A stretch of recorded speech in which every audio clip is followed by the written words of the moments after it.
Bismillahirrahmanirrahim. Assalamualaikum warahmatullahi wabarakatuh. Selamat pagi. Waalaikumsalam warahmatullahi wabarakatuh. Ini peserta saya mau nyapa dulu yang hadir hari ini sekitar hampir tadi ya mencapai 600, tapi mungkin karena sinyal keluar masuk gitu.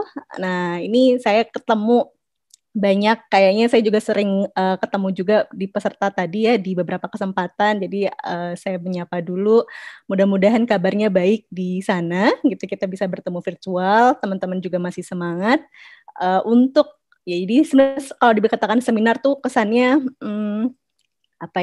wah materinya harus didengarkan baik-baik. Nah ini sebenarnya khususnya topik saya nih, ini sering sekali teman-teman dengar atau peserta dengar, Bapak Ibu dengar. Nah, terkait dengan apa sih stunting itu dan kemudian dampak dari stunting. Saya rasa ini bukan kali pertama mendengar kalimat atau kata stunting atau pendek.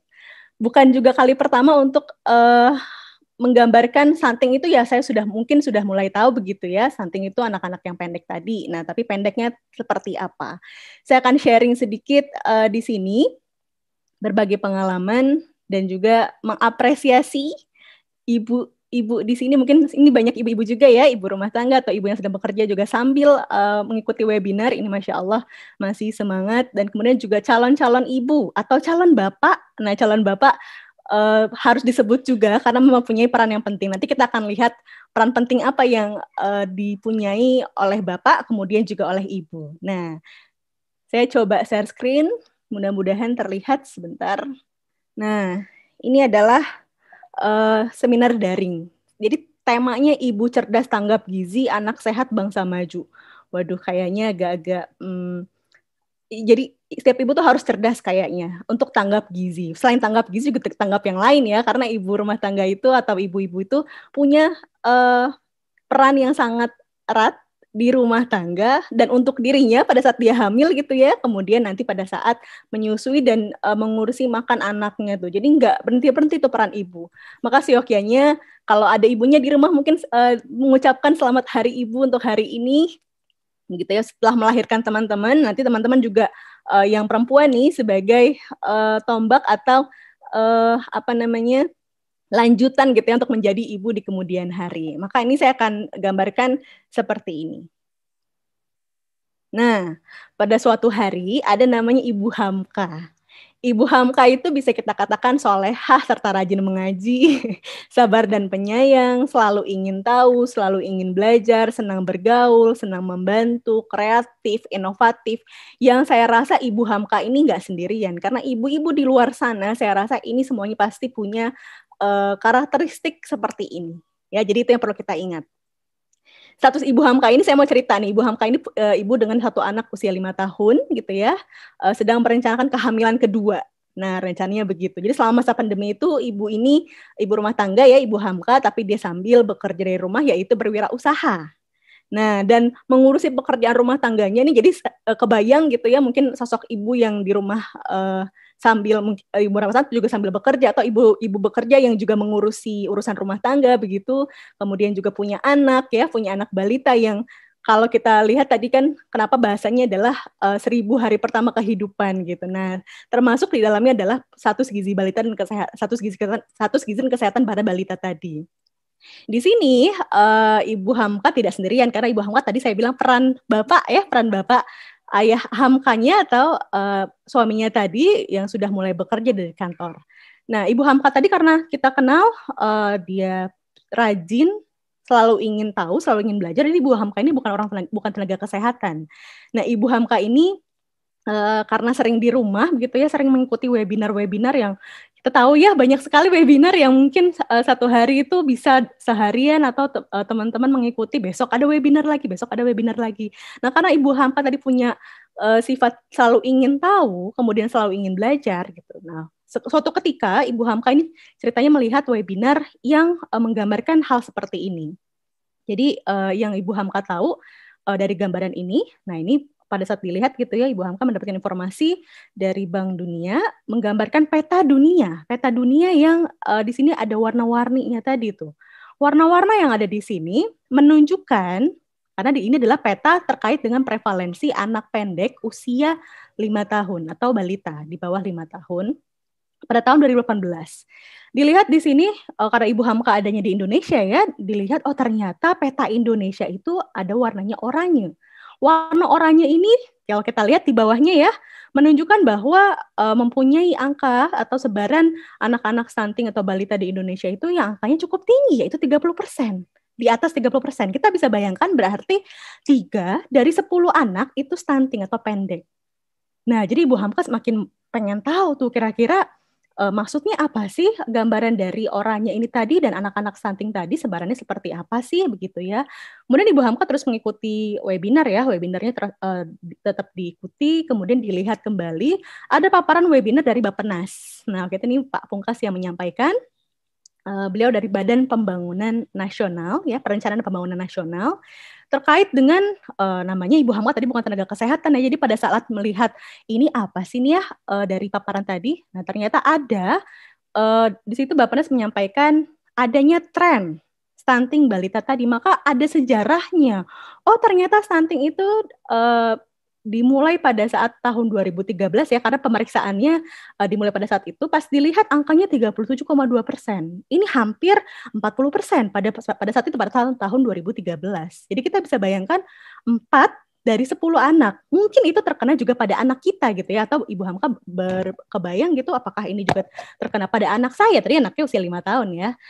Nah, adanya tren penurunan tuh pada tahun 2018 berdasarkan data riset kesehatan dasar. Kita tahu ya di Indonesia punya data survei yaitu riset kesehatan dasar atau ada survei kesehatan lainnya yang dilaksanakan untuk merencanakan program arah kebijakan, kegiatan-kegiatan yang merujuk pada pembangunan nasional. Kenapa? Karena Indonesia kan harus punya ranking di mata dunia gitu. Nah, jadi jangan sampai rankingnya Indonesia ini selalu ranking pertama pada masalah-masalah kesehatan.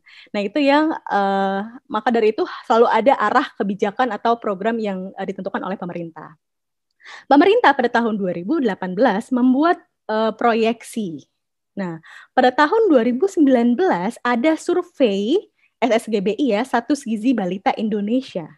Sebagai baseline itu adalah sebagai data awal bahwa diperiksa dengan populasi di Indonesia begitu ya, digambarkan angka stunting di angka 27,67%. Wah, sudah ada penurunan nih dari tahun 2018 ke tahun 2019 sebesar hampir kurang lebih 3% gitu ya. Ini lumayan gitu penurunannya tadi. Nah, karena ini adalah selalu ada periode dalam rencana pembangunan jangka menengah ya pada suatu negara. Nah, direncanakanlah apa nih kira-kira rencana pembangunan jangka menengah pada tahun 2020 sampai tahun 2024. Di sini pemerintah Indonesia pastinya harus menurunkan angka stunting, jadi mempunyai target. Maka kita lihat di sini targetnya adalah 14% pada tahun 2024. Yang sekarang gitu ya kita masih menggunakan data SSGBI ini itu sekitar 27,7%. Jadi bayangkan ini tahun 2020, 4 tahun kemudian gitu ya, maunya anak-anak stunting tadi itu adanya hanya sekitar 14% saja. Dengan asumsi 14% ini, tadi ya berarti kalau kita lihat lagi ke peta sebelah gitu ya, 14% itu ya kita menurunkan pada angka yang medium gitu. Jadi jangan sampai oranye lagi tadi tuh Indonesia. Jadi rankingnya atau rapornya Indonesia itu ada yang di kuning deh gitu ya, tidak orange, tidak oranye lagi. Nah, tapi teman-teman bisa lihat di sini ada beberapa proyeksi yang dimaksud. Kalau kita melaksanakan kegiatan, perencanaan atau program atau kebijakan tadi, menjalankan seperti program pada biasanya ya, jadi makanya dikatakan sini business as usual gitu ya. Kalau perencanaan program atau kebijakannya seperti biasanya, maka penurunan stunting itu lambat sekali gitu ya. Maka nanti 2024 tuh hanya 25,84%. Ini proyeksinya ya, yang dilihat oleh ahli statistik. Nah, karena tadi targetnya adalah 14%, kenapa tadi ya untuk biar rapornya Indonesia nggak merah gitu ya, nggak lagi oranye kental tadi itu, tapi kuning ya, kuning menuju ke hijau. Harapannya begitu, semua pasti harapannya begitu. Nah maka dari itu dibuatkanlah target 2,7% per tahun itu harus turun anak-anak stunting ini. Maka apa asumsinya? Asumsinya adalah perlu kerja keras. Nah, kerja keras ini dilihat oleh pemerintah begitu untuk direncanakan pada proyek prioritas, yaitu proyek prioritas yang ada di pemerintah pada kesehatan itu adalah penurunan stunting. Kemudian major project-nya gitu ya, project besarnya yaitu percepatan, harus adanya percepatan penurunan kematian ibu dan percepatan penurunan stunting tadi. Maka inilah yang disusun menjadi arah kebijakan di dalam RPJMN. Kita bisa baca sama-sama ya, meningkatkan pelayanan kesehatan menuju cakupan kesehatan semesta. Wah, ini kebayang. Maksudnya apa? Jadi adanya penguatan pelayanan kesehatan dasar, primary health care itu kan adanya di puskesmas ya, pelayanan pertama kali itu, upaya preventif atau bahkan posyandu. Nah, posyandu ini tadi makanya kenapa ibu-ibu kalau datang ke posyandu itu kan memeriksa berat badan anak tadi ya tiap bulannya. Bagaimana nih pertumbuhan dan perkembangan anak tiap bulannya? Kalau anaknya sakit mungkin ada turun berat badannya, nanti bulan depan seperti apa. Ini kenapa seperti itu? Untuk bisa memastikan memonitoring. Anak-anak yang tadi memang memiliki masalah gizi dapat diberikan intervensi atau program yang tepat sasaran. Nah, tentunya peningkatan upaya promotif dan preventif ini harus didukung inovasi dan pemanfaatan teknologi. Ya, ini seperti hari ini gitu ya, kita nggak ada yang nyangka dulu mungkin seminar biasanya datang langsung ke hotel atau kemana tuh ke tempat diadakan seminar. Tapi ternyata sekarang informasi bisa didapatkan lewat pemanfaatan teknologi. Bahkan penyampaian informasi pun juga dengan teknologi. Nah, di sini ada beberapa komponen yang harus dipenuhi. Ternyata dibuat arah-arah kebijakannya itu pertama peningkatan kesehatan ibu, anak, ya keluarga berencana dan kesehatan reproduksi. Jadi strateginya bukan hanya pada saat ibu hamil, tapi pada saat remaja. Kita nanti lihat. Jadi remaja ini punya peran yang penting juga. Yes, karena tadi teman-teman mungkin ada di usia remaja ya. Seumuran mungkin sama saya, oh enggak ya, kalau sama saya mungkin enggak seumuran karena saya udah ibu-ibu gitu. Nah, pada usia remaja tadi punya nah, di sini peningkatan gizi remaja putri dan ibu hamil itu menjadi prioritas juga. Dan kemudian percepatan perbaikan gizi masyarakat, peningkatan pengendalian penyakit, pembudayaan gerakan masyarakat hidup sehat. Kita tahu PHBS sekarang karena masa pandemi COVID mungkin angkanya atau cakupan dari orang menjalankan PHBS tadi meningkat. Nah, inilah gambaran rencana. Maka Ibu Hamka, tadi saya cerita lagi Ibu Hamka tuh.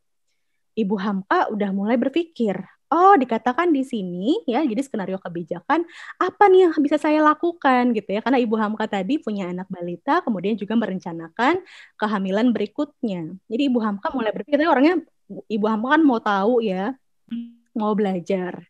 Nah jadi Ibu Hamka harus menyampaikan begini, saya harus tahu dulu nih stunting itu sendiri apa sih gitu dan kenapa sih gitu ya dampak stunting itu kelihatannya sampai pemerintah tuh mau merencanakan tadi rencana pembangunan jangka menengah tadi sampai segitunya gitu katanya extraordinary jangan menggunakan kegiatan yang biasanya.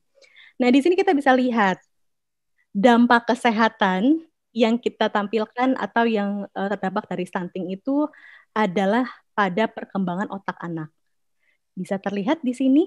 Ini adalah anak-anak yang stunting atau stunted ya, sudah pendek dia. Dan ini adalah otak anak yang sehat. Kita bisa lihat, kita tahu otak itu tempat berkumpulnya sistem saraf pusat. Jadi koordinasi kita bisa makan, bisa minum, bisa berpikir, bisa menyelesaikan masalah, bisa mengontrol stres gitu ya. Kalau mahasiswa misalnya stres karena kuliahnya daring. Nah ini kemampuan otak tuh dalam memberikan gambaran bahwa kita siap nih sebagai manusia tadi ya di usia produktif, usia dewasa, siap untuk menjalani kehidupan selanjutnya. Nah ternyata bukan hanya pada perkembangan otak saja atau stunting tadi bukan hanya pada dampak kesehatan yang kita suka sampaikan dampaknya pada kognitif ya, perkembangan kognitif. Ternyata ada masalah lainnya yaitu tadi ya, jadi stunting itu dampaknya secara fisik gagal tumbuh, anaknya pendek, berat lahir rendah, kecil. Jadi secara fisik itu dia kelihatannya lebih pendek daripada usianya. Kemudian yang kedua adalah hambatan perkembangan kognitif dan motorik. Tadi misalnya karena tadi otaknya tadi sudah rusak juga ya, terjadi brain damage tadi, kerusakan otak, maka terjadinya hambatan perkembangan kognitif. Kita bisa bayangkan kalau kita berpikir itu kan kemana-mana tuh ya otak tadi. Jadi sinaps-sinapsnya tadi cepet banget nyampenya. Nah kalau anak stunting tidak, karena tadi dia kelihatan serabut otaknya tuh pendek dan sel otaknya juga tidak berkembang. Nah, bukan hanya itu, ternyata ada masalah juga risiko yang besar pada gangguan metabolik pada saat dewasa, yaitu risiko penyakit tidak menular seperti diabetes, obesitas, stroke, penyakit jantung yang kita kenal ini itu adalah apa namanya penyakit orang tua, gitu ya. Tapi ternyata ini menjadi masalah. Kenapa? Karena ternyata penelitian menunjukkan pada anak yang stunting, usia dewasanya dia mempunyai risiko gangguan metabolik yang lebih tinggi, bahkan lebih awal. Nah, lebih awal ini, jadi dia udah sakit-sakitan di usia produktif. Maka tadi dampak berikutnya adalah dampak pertumbuhan penduduk. Jadi kita bayangkan anak-anak stunting yang tadi sudah ada ya di tahun ini, maka 15 tahun mendatang, dia akan menjadi generasi muda yang harusnya produktif. Tapi kita bisa bayangkan karena tadi dampak stunting itu meluas ya, tidak hanya pada perkembangan kognitif, tapi juga ada masalah secara fisik tadi, kemudian gangguan metabolik ya, penyakit-penyakit degeneratif. Maka ya, kita akan temukan 15 tahun mendatang anak-anak yang produktivitas atau sumber daya manusianya itu rendah.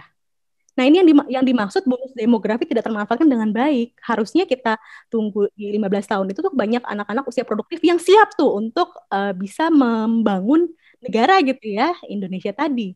Tapi ternyata tidak gitu karena khawatiran dari proyeksi akibat dari stunting tadi. Maka harus diadakan perbaikan kualitas SDM, investasi pendidikan dan kesehatan pada anak, yaitu pencegahan stunting. Nah, tadi Prof. Gun juga sampaikan tuh dampak ekonomi. Apa sih urusannya sama ekonomi? Bu Hamka juga pengen tahu nih ya gitu. Apa dampak ekonomi? Jadi potensi kerugian ekonomi setiap tahunnya 2-3% loh akibat dari stunting. Kenapa? Jadi potensi kerugiannya tuh tinggi sekali tuh. 260-390 triliun per tahun. Kenapa? Karena nanti di masa mendatang kita akan temui tadi usia produktif tapi tidak produktif. Karena jelas tadi ya tidak bisa bersaing. Nah, makanya itu dari World Bank 2016, potensi keuntungan ekonomi dari investasi, makanya dikatakan investasi. Jadi ibu-ibu di sini atau calon ibu di sini harus berinvestasi untuk anaknya, untuk mencegah stunting, ya berinvestasi untuk masa depan. Saya yakin Bapak Ibu di sini atau nanti teman-teman juga ya rencananya ingin menikah terus kemudian punya keluarga, ingin punya anak yang pasti pertama kalau ditanya pengen punya anak gimana sih? Bukan cakep, pasti sehat dulu. Sehat, yang penting sehat genap tadi. Terus kemudian baru soleh mungkin ya, atau solehah ya. Terus kemudian tadi pintar. Nah pasti begitu. Harapannya semua sama. Maka yuk investasi ini dimulai. Tadi tuh Ibu Hamka juga berpikir, jadi saya mulai dari mana nih? Saya harus bagaimana nih untuk mencegah stunting tadi? Nah, Ibu Hamka bukan orang kesehatan ya, tapi Ibu Hamka terus mencari tahu. Di sini juga ada gambaran dari teori ya. Ini kalau teori yang saya jelaskan singkat saja, bahwa dari pembangunan atau kemiskinan tadi sudah dibahas juga tuh sama di video teman-teman PBL tadi, ketahanan pangan dan gizi itu mengakibatkan adanya permasalahan pada ketersediaan dan pola konsumsi di rumah tangga. Nah, ini yang menjadi faktor penting masa pandemi COVID ya, mungkin ada status ekonomi yang sudah turun begitu karena kurangnya pemutusan pekerjaan atau adanya pengurangan income gitu ya, masukan. Nah, ini akan mengakibatkan ketersediaan dari pola makan dan konsumsi rumah tangga. Nah, kalau ada ibu hamil di dalam rumahnya bagaimana? Kalau ada anak balita bagaimana? Nah, ini akan mempengaruhi konsumsi makanan dari si balita tadi atau ibu hamil tadi. Maka inilah pada puncaknya mempengaruhi status gizi ibu dan anak. Nah, jadi apa itu stunting? Saya rasa semua sudah tahu. Stunting adalah indikator atau gambaran dari kondisi tumbuh kembang anak yang terganggu. Nah, tumbuh dan kembang. Maka biasanya ada yang bertanya, tumbuh kan anak saya pendek tapi pinter kok. Nah, ini nanti kita akan bahas sendiri ya untuk terkait dengan itu. Tapi yang dikatakan anak stunting ini adalah anak yang tumbuh dan kembangnya terganggu disebabkan oleh kurangnya asupan gizi dalam waktu yang lama. 1000 hari pertama kehidupan. Nih 1000 hari itu mulai dari ibunya hamil sampai anaknya 2 tahun. Maksudnya apa? Potensi tumbuh kembang itu berkembang anak itu mulai dari hamil pada saat sampai usia 2 tahun. Nanti yang kita tunggu adalah setelah usia 2 tahun ya sampai usia 5 tahun itu anaknya sehat, itu yang kita harapkan. Tapi stunting bukan hanya karena asupan saja, tapi juga karena adanya infeksi berulang. Ya, contohnya diare, demam, pilek, batuk misalnya ISPA ya, misalnya, tapi itu terjadinya berulang tuh. Tiap bulan selalu pilek, tiap bulan selalu batuk misalnya gitu, atau tiap bulan tuh demam. Nanti selama periode demam itu selama 1 bulan, 1 minggu, nanti bulan depan demam lagi. Nah, ini juga mengakibatkan potensi dari terjadinya stunting tadi. Dan yang terakhir, psikososial anak yang tidak sesuai dengan standar pertumbuhan anak. Nanti kita bisa lihat ya, yang dimaksud tadi di sini, ini anak usia 4 tahun harusnya tinggi normalnya tuh 110 misalnya.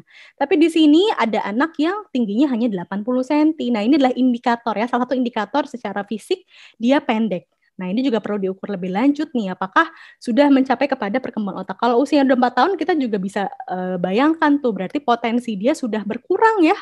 Harusnya potensi yang sudah bisa dimaksimalkan pada usia 2 tahun tadi itu sudah mulai berkurang. Karena tadi periodenya adanya di sini. Kenapa periode itu 1000 HPK? Saya mau cerita sedikit saja. Ini adalah tahapan dari perkembangan janin di dalam tubuh. Nah, kenapa mulai dari saat ibu hamil? Kita lihat di sini. Teman-teman bisa lihat di sini. 1 bulan, di usia trimester pertama, ibu-ibu itu yang tumbuh adalah, yang berkembang adalah sistem saraf pusat. Kebayang ya, sistem saraf pusat itu berarti ternyata pertumbuhan dan perkembangan otak itu sudah dimulai pada saat anak itu di 1 bulan, di trimester pertama, atau pada bulan pertama sampai kepada bulan ketiga. Ini kita lihat di sini nih, very important period, tandanya periode yang sangat penting, yaitu ternyata pada saraf tadi. Kebayang usia 3 bulan, ibu hamil biasanya mual muntah. Nanti Bu Dwi akan cerita lebih lanjut nih terkait dengan kondisi pada ibu hamil. Ini mau saya sampaikan biar kita tahu gitu ya. Oh, ternyata nggak boleh tuh ibu hamil juga makannya asal gitu. Karena tadi yang dia butuhkan adalah pada perkembangan otaknya tadi. Itu pertama tuh 3 bulan. Walaupun mual muntah tetap makan, harus makan seimbang. Apa yang ini saya coba merangkum ya beberapa zat gizi yang penting pada tiap trimester. Trimester 1 asam folat, asam lemak tak jenuh. Makanya kalau ibu-ibu nanti periksa di trimester 1 biasanya diberikan asam folat. Apa sih fungsi asam folat? Ternyata asam folat itu fungsinya adalah untuk pertumbuhan dari sel saraf di otak tadi. Ya, selubung otak tadi yang makanya ada kondisi neural tube defect gitu ya, tidak menutupnya tulang belakang gitu ya. Itu adalah proses dari pembentukan si otak tadi tuh. Nah, maka asam folat, asam lemak tak jenuh inilah fungsi untuk tadi pada periode ini meningkatkan sistem saraf pusat tadi ya, mengoptimalkan perkembangan dari sistem saraf pusat. Plus vitamin D. Kenapa? Karena di sini ternyata sudah mulai juga nih ada pembentukan atau tadi ya perkembangan dari jantung. Makanya biasanya mulai udah terdengar tuh di usia 2 bulan, tapi belum terlalu kuat. Di usia 4 bulan sudah mulai menguat tuh. Jantung tadi terdengar pada ibu hamil tadi ya. Nah, pada trimester 2 kita lihat di sini perkembangannya banyak. Udah mulai mata sudah mulai terbentuk, kemudian bagian atas, bagian bawah sudah mulai terbentuk. Gigi, makanya kenapa disiapkan gigi itu mulai dari trimester 1 ya. Nah, tumbuh gigi geligi itu dari di bawah gusi itu sudah tumbuh tuh pada saat janin ada di usia ini tadi. Trimester ketiga begitu. Biasanya kalau pada trimester 3 sudah mulai lancar asupan makannya gitu ya, tidak ada masalah. Nah, tinggal nanti di trimester 3 itu perkembangan bayi atau cadangan bayi itu mulai ada. Ini saya mau menegaskan, makanya kenapa pentingnya tadi. Makanya kenapa juga pemenuhan asupan gizi pada ibu hamil dan ibu menyusui menjadi faktor dari luaran status gizi pada balita. Kita lihat ini adalah rekomendasi yang dianjurkan sesuai dengan usia ibu, tapi kalau udah trimester 1, trimester 2, trimester 3 tuh harus sudah ada tambahan dari energi. 180 kalori itu kayak bapak ibu misalnya makan di sini sekitar 1 tangkap roti misalnya. Atau 180 kalori itu seperti nasi ya, porsi nasi satu penukar, 2 centong tuh, 2 centong sedang. Atau 180 kalori itu juga misalnya kayak makan gorengan gitu ya, atau misalnya makan buah gitu ya, buah yang kurang lebih 2 potong. Nah, inilah tambahannya tuh di situ, dan tambahannya juga untuk protein, lemak, dan zat gizi mikro yang lain. Ini yang saya mau tunjukkan. Setelah anak itu lahir, apa yang perlu pemenuhan asupannya adalah 6 bulan pertama dan 6 bulan kedua dari menyusui tadi, karena adanya penambahan ibunya tadi menyusui karena anak tadi susuilah anakmu gitu ya sampai usia 6 bulan tadi ASI eksklusif. Makanya kenapa videonya cakupan ASI eksklusif rendah menjadi salah satu faktor dari penyebab stunting. Nah, ini nanti juga akan diceritakan nih kalau untuk kecukupan anak sama ibu dia mau gitu ya terkait dengan MPASI. Saya pengen cerita, jadi indikator pertumbuhan balita dari pemenuhan asupan gizi selama kehamilan itu apa? Yaitu munculnya pada saat kita hamil, kemudian kita melahirkan anak gitu ya, biasanya yang diukur itu kan ada berat badan, ada tinggi badan gitu ya, ada lingkar kepala. Nah, jadi ada standar-standarnya nih. Ini adalah standar WHO antropometri. Bisa dilihat di sini ya, makanya anak yang sehat itu adanya di antara -2 sampai +2 gitu. Jadi mulai dari 0 bulan pun harusnya mau anak laki-laki atau anak perempuan itu nggak boleh kurang dari 2,5 kilogram. Maka yang dikatakan normal itu baik dia dalam masa selama kehamilan itu jika di atas 2,5 kilogram. Apalagi tuh panjang badan juga menjadi salah satu indikator, yaitu panjang badan tadi tidak ya harusnya lebih dari 46 gitu ya. Ada beberapa standar yang berbeda pada masing-masing indikator. Lingkar kepala bayi misalnya biasanya kalau diukur sekitar 34 sampai 35 cm ya pada saat lahir. Ini sebagai indikator apa tadi tuh yang saya ceritain, perkembangan janin selama kehamilan. Jadi pentingnya pemenuhan asupan ya. Kemudian setelah itu harus dilanjutkan. Nah, makanya kenapa masih ada periode lanjutannya nih. Periode anak mulai lahir sampai usia 2 tahun. Yuk kita lihat nanti di usia 2 tahun, nanti Bu Mauna akan cerita lebih banyak tuh di sini. Nah, ini kebijakan saya pengen bilang, kebijakannya itu udah banyak banget. Maka ibu-ibu hamil, teman-teman penggiat gizi, harus ikut serta, nggak bisa cuma sekedar saya tahu sendiri. Saya sampaikan walaupun satu ayat gitu ya, sampaikan informasi apapun gitu ya, terkait dengan yang teman-teman tahu, karena sudah mengikuti webinar nih ya, dengan mudah, bahasa yang mudah. Karena ibu-ibu tadi kan nggak semuanya tenaga kesehatan ya gitu. Nah ini yang kurangnya mungkin informasi yang bagaimana nih menginformasikan yang mudah pada ibu-ibu tadi. Nah saya mau menyampaikan tadi mengembalikan kalau tadi asupan makannya baik, maka kita juga punya impact dampak kepada sosial ekonomi dan keberlanjutan. Nah mungkin ini yang bisa saya share karena waktunya juga sudah habis ya sepertinya. Tapi ini ada gambaran sama seperti yang tadi ada di video. Teman-teman ya gitu ya terkait dengan harusnya begini loh konsumsi makan anak, ternyata masih banyak anak yang tidak tercukupi. Nanti Bu Mauna akan cerita. Bagaimana untuk anak usia 0-35 bulan nih pada keragaman makan? Ya tadi tuh tidak beragam, padahal tidak ada satu bahan makanan pun yang kaya akan zat gizi. Tidak ada, susu pun juga tidak gitu. Maka harus dipenuhi oleh bahan makanan yang lain. Semakin beragam, semakin baik untuk pemenuhan asupannya. Maka di dalam satu gambaran ini yang saya lakukan penelitian tadi, minimal anak balita itu adalah 0-23 bulan ya, minimal 4 kelompok dari 7. Tiap harinya untuk memenuhi asupan yang beragam dan juga zat gizi yang didapatkan dari beragam kelompok bahan makanan. Nah, begitupun juga dengan tadi remaja dan ibu hamil.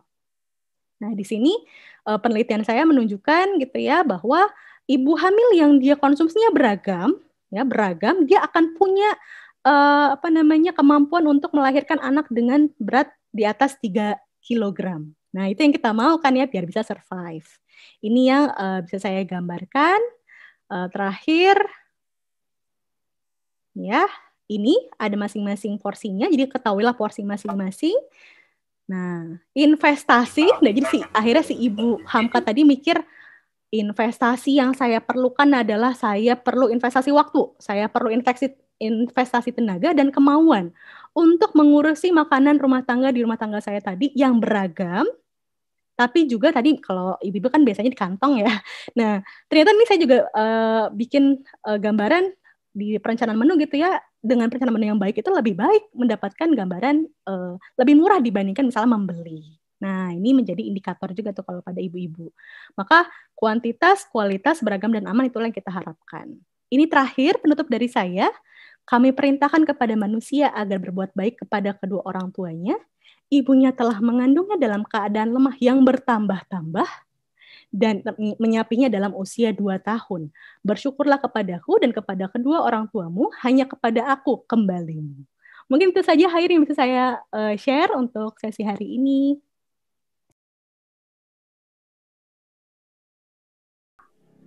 apakah stunting bisa disembuhkan, Ibu?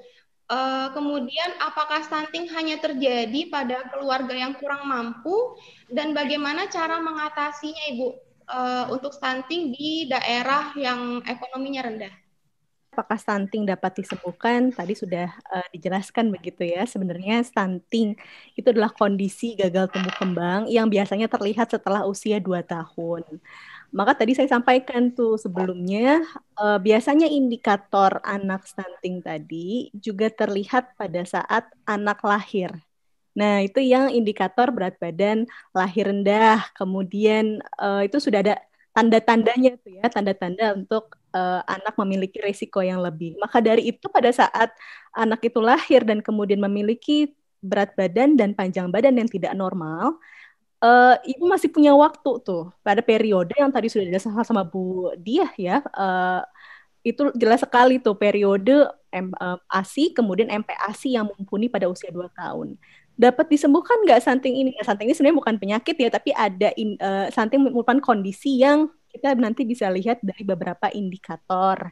Indikator yang utama yaitu biasanya secara fisik tadi tuh, secara fisik itu secara antropometri. Ya contohnya seperti ini misalnya ada usia di dalam Permenkes ada antropometri anak ya. Anak usia 2 tahun misalnya, berapa sih harusnya nilai median yang normal? Nah, itu tadi tuh indikatornya ada pada standar pertumbuhan anak. Maka sebenarnya kita pun juga bisa melihat gitu ya, pertumbuhan anak tiap bulannya. Maka ibu yang apa tadi tagline-nya, ibu yang pintar ya, ibu yang cerdas, ibu yang tanggap adalah ibu yang mampu melihat pertumbuhan dan perkembangan anak tiap bulannya tadi, karena itu menjadi salah satu salah satu indikator ya dari sekian banyak indikator. Tadi pertanyaannya apakah hanya pada sosial menengah saja gitu ya, menengah ekonomi ke bawah gitu ya. Nah, ini yang saya sampaikan ada banyak faktor sebenarnya. Salah satunya adalah ya tadi ekonomi. Yang nantinya ekonomi ini akan mempengaruhi ketahanan pangan. Tapi kita bisa lihat di sini tidak hanya pada sisi ekonomi, pada daya beli atau akses pangan saja, tapi juga pada pengetahuan tadi, akses informasi. Nah, jadi sebenarnya masih mungkin kok kita untuk bisa memperbaiki kondisi anak tadi ya, dengan kita melihat pertumbuhan tiap bulan pada anak. Mungkin saya mau kasih gambaran sedikit yang sudah pernah lihat KMS ya, Bapak Ibu, atau misalnya antropometri anak di sini. Nah, ini kan ada ukuran tinggi badan anak menurut umur tuh tadi untuk indikator stunting tadi. Atau juga untuk indikator berat badan menurut umur ya. Nah, ini yang untuk badan atau panjang badan menurut umur untuk anak usia 0 sampai 24 bulan. Kita bisa lihat sebenarnya di sini gitu. Jadi kita bisa memantau pada saat lahir, maka jangan disamakan dengan anak yang lain gitu ya. Pemantauan itu berdasarkan dengan indikator dari pada saat anak itu lahir. Nah, ini yang dijadikan standar apakah bisa diperbaiki atau tidak, bisa. Maka kita lihat pada saat misalnya anak usia tinggi dengan tadi ya indikator panjang badan menurut umur misalnya di sini usianya berapa bulan misalnya, usianya sekitar 3 tahun ya, atau 36 bulan. Nah, 36 bulan ini berarti harapan kita tinggi anak itu mencapai 96,1. Ini adalah nilai median dan nilai tengah. Tapi misalnya dari awal kan memang anak kita dari lahir ya, ada di panjang badan di -1 misalnya. Nah, itu masih baik tuh, jika pada tiap bulannya itu memang mengikuti grafik pertumbuhan. Itu masih ideal, dikatakan ideal. Kalau misalnya bisa loncat ke atas gitu ya, cepat tingginya tadi karena asupannya baik, stimulasinya baik, begitu. Ada faktor lainnya dari aktivitas fisik dari anak tersebut, kan beberapa menyampaikan ternyata aktivitas fisik pada anak itu juga bisa meningkatkan potensi. Nah, ternyata potensinya bisa ditingkatkan tuh. Jadi ibu-ibu don't be worry, jangan khawatir sekali gitu ya pada saat anak saya beratnya lahirnya rendah atau tinggi badannya sepertinya, nah itu hanya satu indikator. Nah, jadi saya kembalikan lagi itu hanya satu indikator, bisa diperbaiki, sangat bisa, sangat mampu. Tapi tadi kita sudah pelajari perkembangan otak mulai dari saat dia hamil, ibunya hamil ya, sampai usia 2 tahun itu yang pesat. 2 tahun sampai 5 tahun masih ada nggak kemungkinan potensi untuk peningkatan perkembangan otak? Masih, Bapak Ibu, masih ada. Jadi masih tidak ada waktu terlambat gitu ya. Itu yang bisa saya sampaikan dulu untuk pertanyaan pertama mungkin, Hair.